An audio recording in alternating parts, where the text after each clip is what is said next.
Welcome to the Accomplish Impact Podcast, where we explore what it truly means to accomplish in life with a focus on purpose-driven leadership.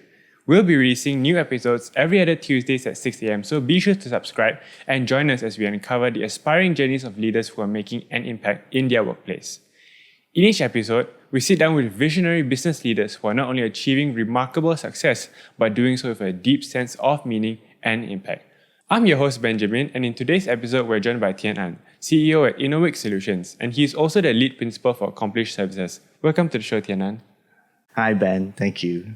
So perhaps for those who are not familiar with your background, could you briefly share with us, who you are, what do you do? Yes, so Ben, I am a business consultant, business coach, and also a facilitator. Yeah. I've worked 30 years. The first 10 years was in engineering, and the next 20 years was in business management. And throughout my career, I have worked in 7 different countries. For example, 5 years in China, 2 years in Myanmar, 2 years in Vietnam. And during that time, I have the privilege to work on 5 different business turnaround. Thank you so much, Thian Aun, for sharing. Yeah. So today, actually, we're going to talk about cross-cultural leadership because you've led teams from different cultures, from different countries, and of course, their values are maybe slightly different because of the way they've been brought up, right? But why do you think, as we talk about cross-cultural leadership, why do you think this conversation is valuable for leaders who might not be dealing with cross-cultural teams or might not have to go into cross-cultural leadership? So I think in today's global economy, you can't avoid interacting with different countries and different cultures. For example, you have different cultures or different nationalities among your colleagues or with customers, suppliers, and even business partners.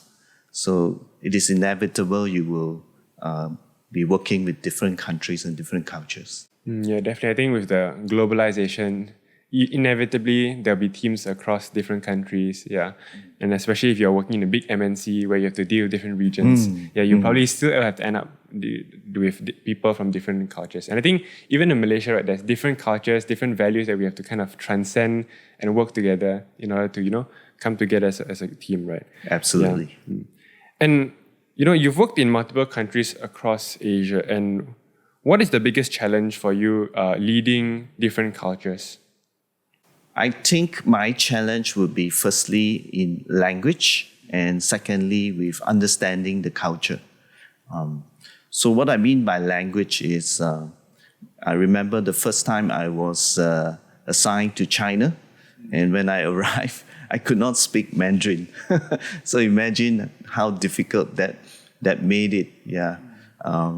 So I think firstly, it's quite obvious to everyone is language. Some countries do not speak English or do not have good English command. So you will face this barrier. The second one is a different culture where people come from different background and different style, and the way they behave is different. And if you don't try to understand the culture, you will definitely have conflicts. So I think firstly on language, how do you transcend that language barrier? Because I think one is if you can't speak, it's going to be a bit difficult, but even like specific terminology or specific, the way of communicating in language is very different. So how did you, break that barrier?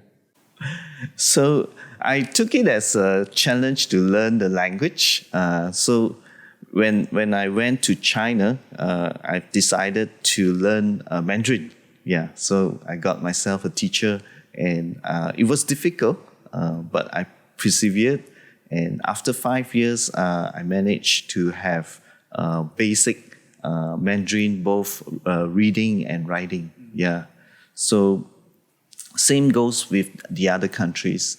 I think once you try to learn the language, you earn the respect of the people there, because even though you don't have to be very proficient, the fact that you are interested in their culture speaks a lot to them.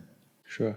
And also then about culture, then how do you kind of understand the culture? Because I'm sure there's a big change in culture from Malaysia to Vietnam and then China and Myanmar. These are very, although Asian, still very distinct cultures. How do you, understand the culture and get to know them better?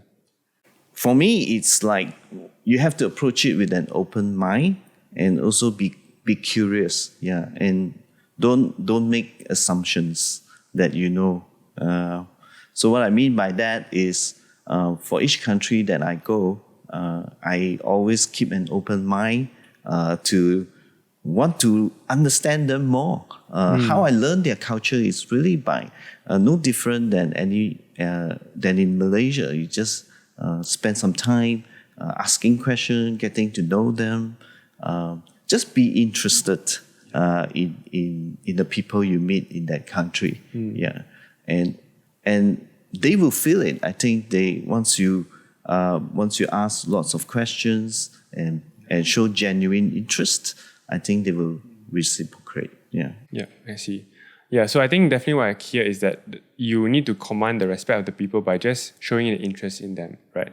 But I think, as you come in as a leader from a different nation or different region, do you find it challenging to adapt? Do you find that maybe these people didn't quite respect you because you weren't where they are from, or you're just a new leader coming from a different country and just suddenly managing over them? So different people have different expectation of leaders, right? So how I come across to different countries and different people group is I always strive to be authentic. Meaning I am who I am, and I will be honest about it. And I think once you are authentic and you actually start the process of building trust. So not forgetting, everywhere you go, you always start from a zero level of trust. You have to earn it.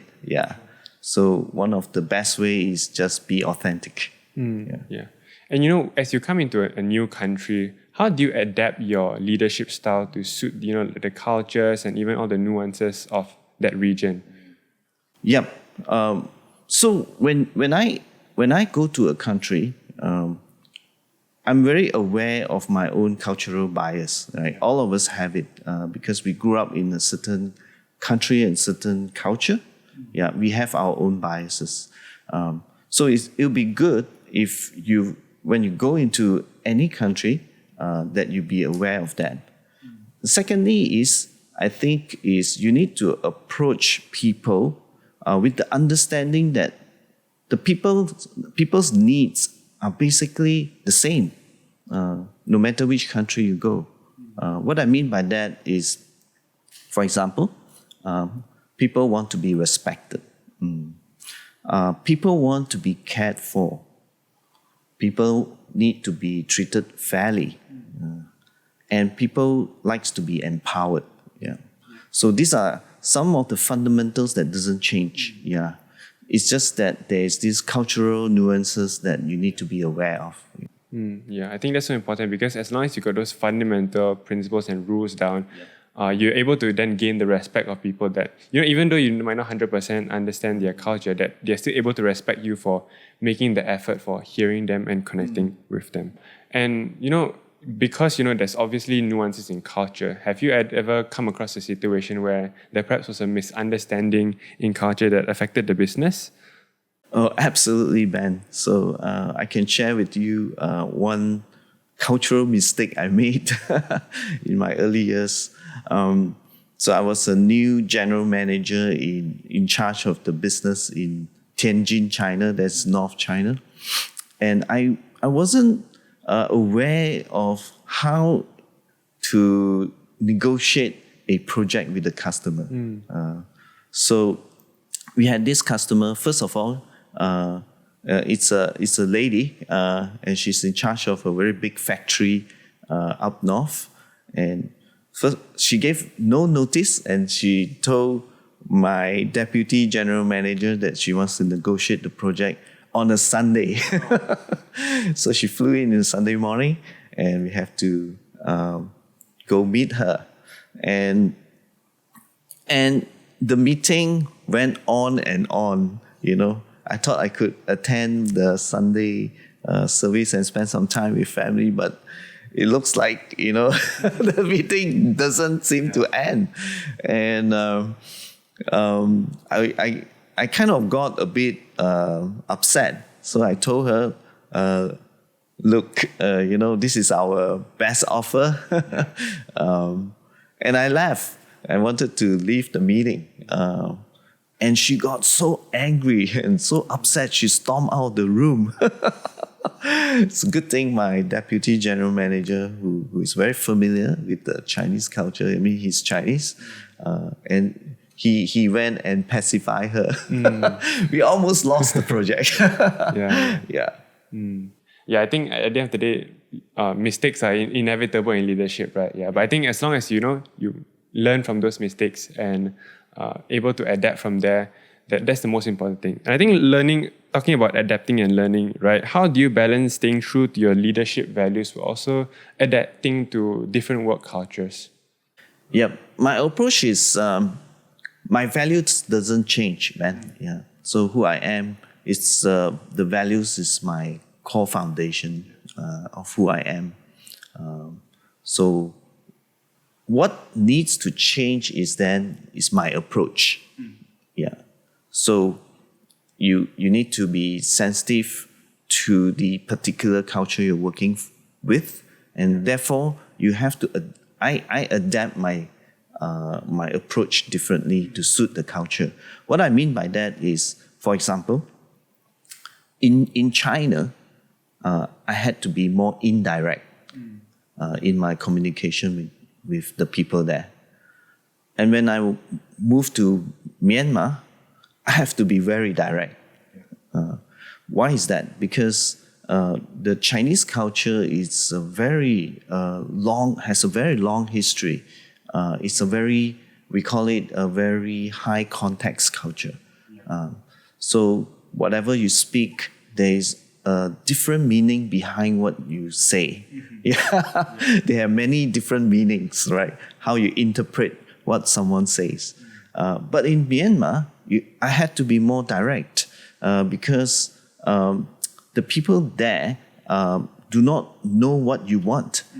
So you have to be explicit and you have to tell them step by step what you want and what is needed to be done. And not only that, you have to tell them step by step, you have to ask them to repeat it so that you have the correct understanding. Yeah. So this is the differences. So, you've been to a lot of countries. How long did it take you to find those differences and actually implement it?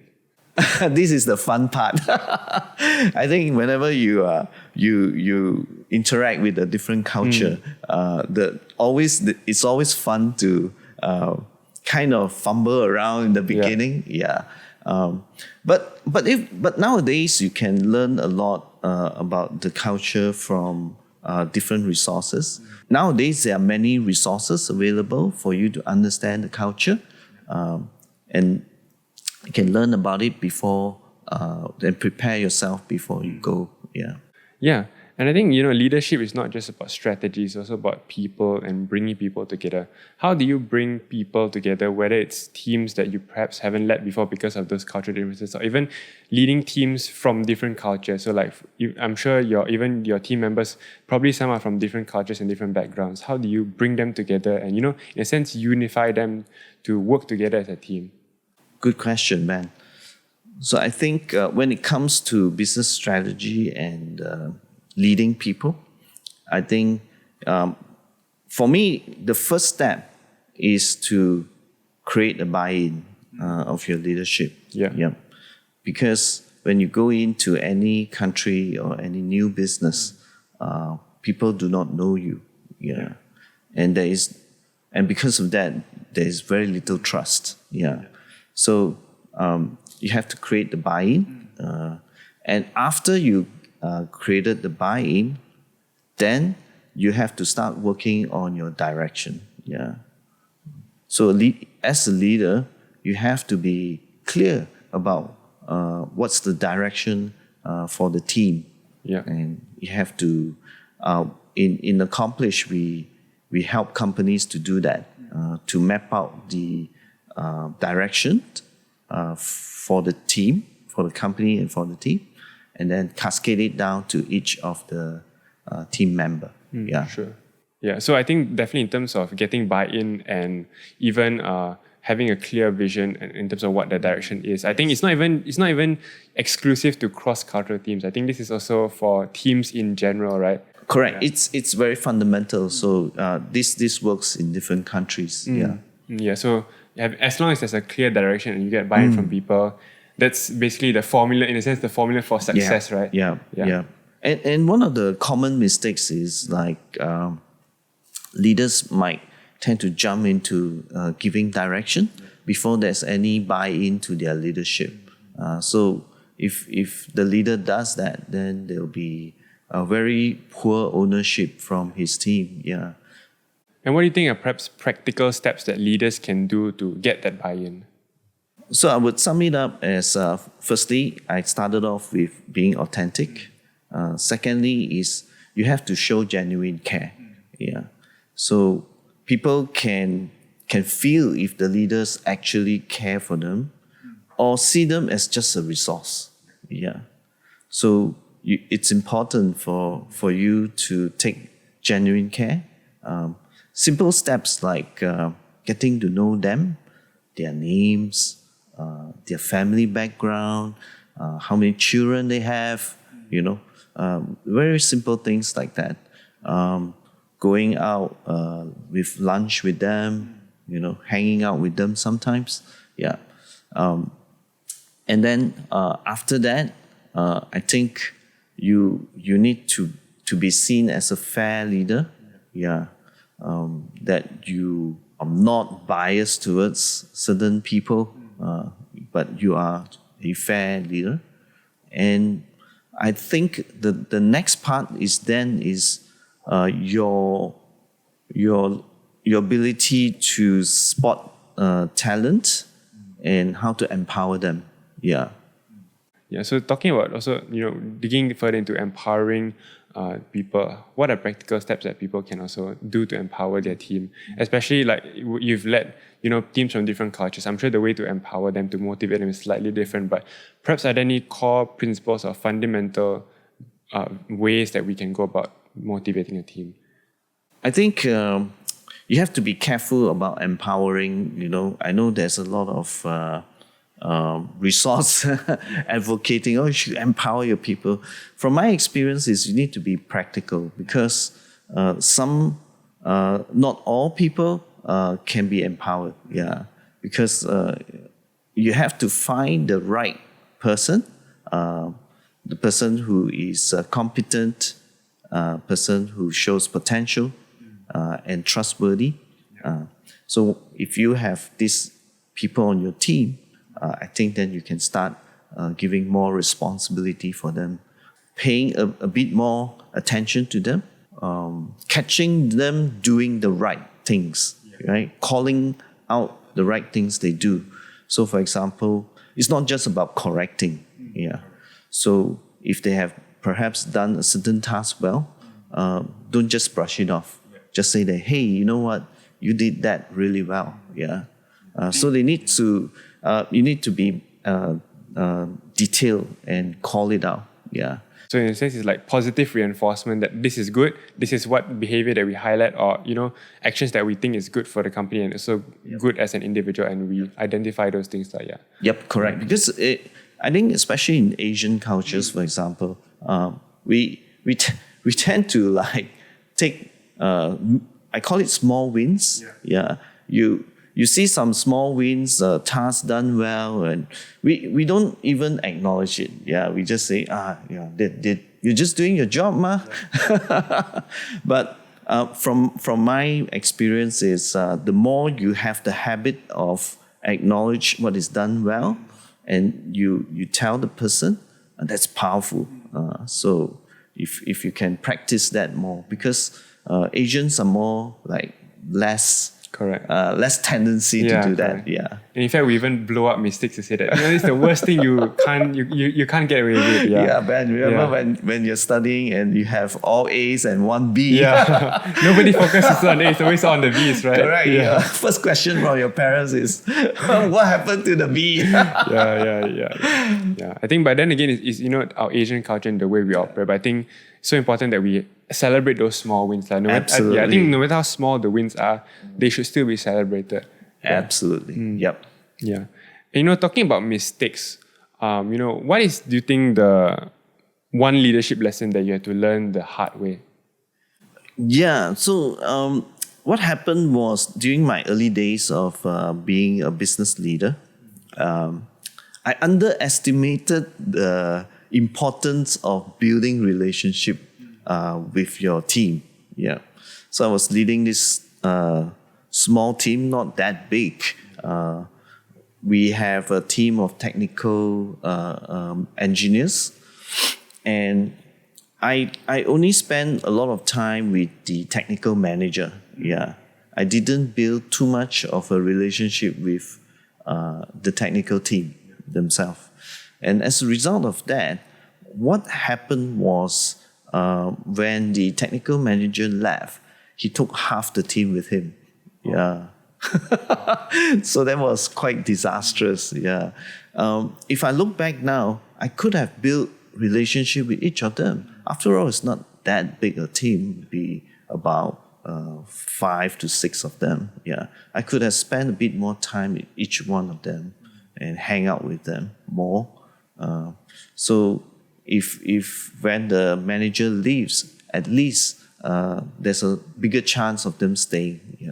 Yeah. But I think maybe what about for bigger teams? Like, let's say maybe if there's 20, 30 and like leaders say, I don't have time to spend one-on-one time with all 20 and 30 of them. How should they go about connecting and building that relationship with the people? Good question. So I'm a bit more practical. Yeah. Being a business leader, you'll be very busy. Yeah. So most of the time, you will spend a lot of time with your direct reports. So what I would advocate is beyond your direct reports, find the high performers, the talent and the high performers, and take special interest in them. Yeah, you don't have to do it very often. Yeah, once in a while you can bring them out for a meal or coffee. Yeah. Yeah. And have you ever had to make a leadership decision that impacted people across different cultures, and how do you approach that? So I remember when I went to another business in China, and this business was not doing well. And the reason for that was the previous leader was not sensitive to the culture, the business culture in China. So he has upsetted all the key accounts for the business. So the key customers were very upset with him. Yeah. So when I took over the business, one of the first things we needed to do was to rebuild this relationship. In fact, one of the key customers we had is very well known today. It's basically the biggest EV company in China. Yeah. So I drove all the way to Shenzhen and meet with the customer. And he was visibly upset because in the first meeting, he just shook my hand and he never said anything to me. Yeah, for 1 hour. Wow, that's very awkward. Yeah, I sat in the room and he just spoke to my sales manager. Apart from it, that he did not speak to me at all. So that was the first meeting. But because I was persistent, I kept visiting him. I didn't give up. Eventually, I won him over. Another customer in Hunan province is also a very large crane manufacturer. And this is a bit different. I went into the room and they started scolding me in Chinese. They were so upset. Yeah. And throughout that 1 hour meeting, I just apologized for all the things we have done. And because I was the new business leader, they gave us a chance, and we won them back, I think what I'm hearing is that, all the way from talking from your employees, even to your clients, the most important thing when you want to transcend better or even doing a business is to connect with them, right? To connect with them on a personal level, to have that relationship. Because if you've got that relationship and people understand that you care, then they too will care about you. Absolutely. Yeah. I think talking then about your values and also your beliefs, has that changed over time, being in different countries and different cultures? Yes, as I think of it, Ben, what's the difference when I was a younger leader and now, after so many years, is I find that I'm a bit more patient with underperforming staff. Yeah. So when I was a new business leader, I wanted to take action on underperforming staff very quickly. But over the years, I've realized that maybe I use a bit more patient, a bit different in my approach. So I would first of all, I'll be curious to find out more. Why are they not performing? Yeah. So and there could be other reasons than just because this person cannot do the job, right? So I give an example. In Vietnam, I have 2 staff in the proposal team. They were like, I received lots of complaints about this two person, right? So instead of taking action quickly and either switch them around or put them under performance improvement plan, I decided to deep dive and find out why are they not performing. And it turns out that it was a business process problem. Yeah. So we had a business process that created a bottleneck for both of them. So a lot of things is like the system was not so good. So we made some changes to the business process. And sure enough, after some time, they were doing an excellent job. And all the complaints about them went away. Yeah. In fact, they were successful in what they did. Yeah. It's good. Yeah, I think it's so important not to just jump to the conclusion that you're a bad performing staff, but understand the underlying reason. Because I think that even if it's not a business process, perhaps they could be going through a difficult time at home or a difficult time with family or even loved ones, right? And I think understanding, going back to the accomplished values also, truth, competence, and care. Care, like you talk about caring for your staff and connecting with them, also requires you to go on a deeper level than to understand why they're performing the way they're performing. Absolutely. Yeah. Yeah, and I think, for leaders stepping into cross-cultural roles, what's the most important mindset shift that they need to make? I think I would suggest using one of the principles in the 7 Habits by Stephen Covey, which is that first, seek to understand before being understood. So whenever you enter a new country or a new culture, working with new people, it will be good to first try to understand them. Yeah. Because that will help you to know where they are in order to be an effective leader, rather than expecting them to understand you. So, for example, if you imagine you come from a different country and a different culture, you'll be operating at this frequency, right? And the people you're leading is at another frequency. So if you do not connect, then you will be having difficulty leading them.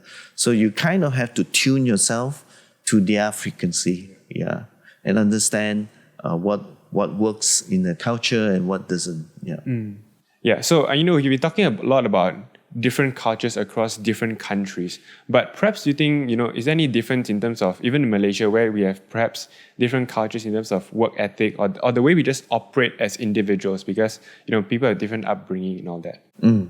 Absolutely, Ben. So what I've shared earlier can be applied to in Malaysia.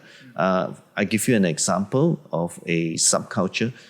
In a company, there could be a generational difference. So that whereas the leaders are Gen X and the new recruits are Gen Zs.